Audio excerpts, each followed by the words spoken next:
Okay, good afternoon. We are here today having an interview with His Excellency the Ambassador Drazen Hrastic from Croatia. And I would like to start with the first question. It's what role does cultural diplomacy have in promoting the accession of a country to the EU? The cultural diplomacy is an indispensable part of accession process of every country.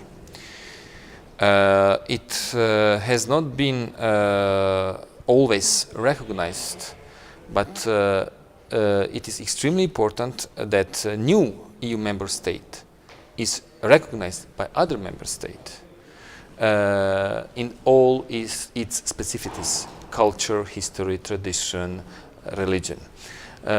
In that context, the European Union is bringing information on the EU and EU member states to the country that aspire to access, and this country is working very hard in Brussels and all the member states to make itself known with, in Croatia case, it was Croatian history, Croatian natural beauties, various Croatian regions with very different cultural habits, etc. And do you think that in the case of Turkey, cultural diplomacy has or could have played a role regarding EU integration? Yes, I think that cultural diplomacy is extremely important also in the Turkish case. And I would say even more important because in the EU area, I think there is still no enough knowledge about Turkey. And of course, Turkey is European, Turkey is Mediterranean, Turkey is Middle East country with extremely rich history and culture, one of the richest in the world. And I think if it's brought even more extensively to our EU friends, it can be very beneficial for Turkey. Thank you. Regarding the Croatian integration process, one of the main problems was the dispute with Slovenia regarding border issues. So my question is, how could cultural diplomacy be used as a tool to solve such disputes?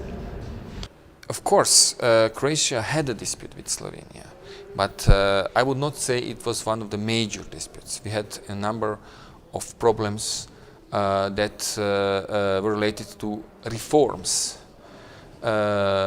in many areas, like judiciary, like competition, and many other areas. Of course, dispute with Slovenia was very serious one, and we were blocked for some time in our EU accession process. But Slovenia and Croatia are extremely close countries historically. We shared our history in the same country for centuries. We share cultural traditions, religions, many habits, and more than half of our Slovenian friends are every year spending their summertime in Croatia. What is needed that our common traditions is used simply to bring people together. And of course, I see huge potential for various common projects that we can then, through common projects of cultural diplomacy,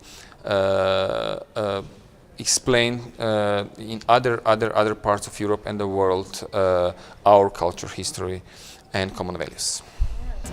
One small following question. In consequence to Serbia's accession to the candidate position for the EU, do you think that Croatia could use the same strategy as Slovenia did in order to resolve frozen conflicts? First, Croatia doesn't have any conflict with Serbia. We have some unresolved issues, but overall cooperation and relations between two countries are very good.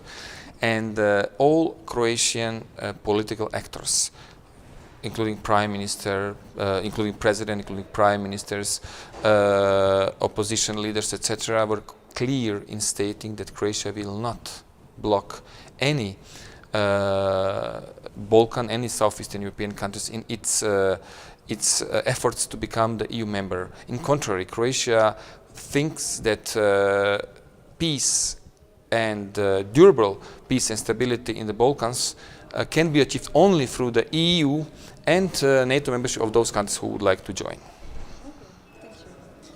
Another question. When Croatia applied for membership to the European Union, the situation in the whole Union looked quite different than today. Do you think that it's still a good time for Croatia to join the EU next year? We think that it would be much better if we joined the European Union much earlier. But as I said earlier today, we deeply believe that Europe and European Union will overcome current difficulties, very serious difficulties, and Europe and European Union will be stronger and more united than ever. Of course, it will take some time, but we would like to contribute to the process of recovery as a member. Alright.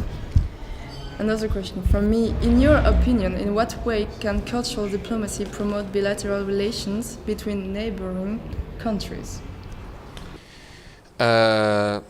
Of course, this is very complex question because we can think about neighboring countries of Croatia or various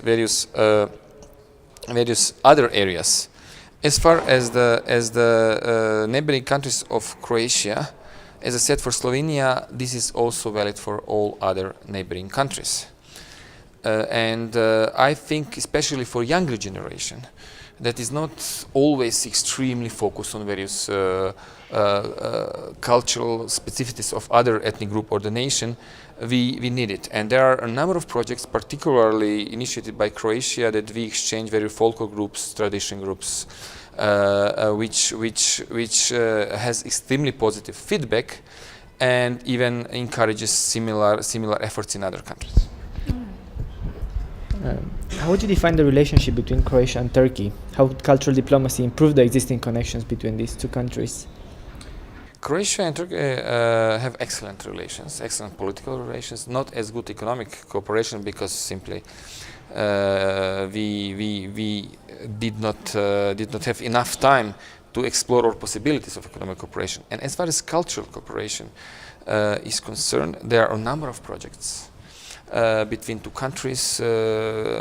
Most famous Turkish writers have been translated into Croatian language. I think the 10th book of Orphan Family will be translated soon, and there are many other projects in areas of theater, filmmaking, cultural exchange, musician exchange, festivals exchange, and actually this has brought our countries even closer. And if I may add, Turkish soap operas have become very popular in Croatia, and this is one of the elements that is very important. I don't want to discuss any kind of the cultural value, but simply to be exposed to various aspects of life of other people, other nations, other countries is extremely beneficial. And I think that in this field, cultural diplomacy is extremely important, and I personally deeply believe that cultural diplomacy can prevent many difficulties between countries and nations if is successfully used as a tool. Thank you very much, Excellency, for sharing your time with us. We are really happy to have you here today, and also we hope to see you in future ICD events. Thank you very much. It was my pleasure and honor to join you today, and I'm looking forward to future cooperation.